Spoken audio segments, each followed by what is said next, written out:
Welcome to MarineMax Jacksonville Beach. My name is Ty Miller.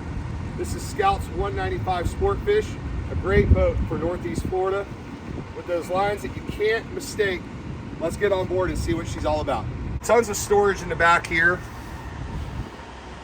Additional space for your life jackets and rod holders up top. In addition to your room down below the helm, there's no shortage for all the stuff you bring along on that day on the water. Here at the helm, you've got your Fusion Bluetooth stereo, electronic binnacle, push start stereo with your electronic trim tabs, trim tab indicator. Everything's right at your touch. Yamaha display, so you know exactly what that 150 motor is doing behind you.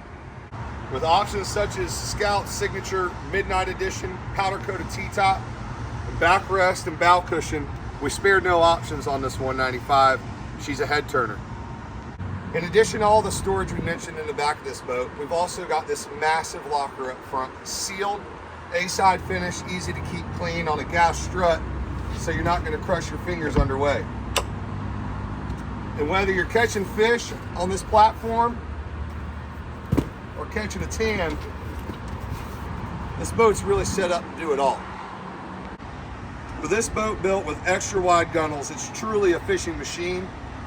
We're pre-wired for a spot lock trolling motor, so we can put that on here at MarineMax for you when you're ready. Rod holders that double as cup holders up front, so again, versatility is the name of the game with this 195. Scout's provided an amazing boat with this 195. There's an amazing value. If it's your first boat, you're looking to upgrade from the older boat, get something more reliable, MarineMax has got you covered. We're able to finance, insurance. We're a one-stop shop. If you have any questions, call me, Ty Miller, 904-444-9660. I'll see you on the water.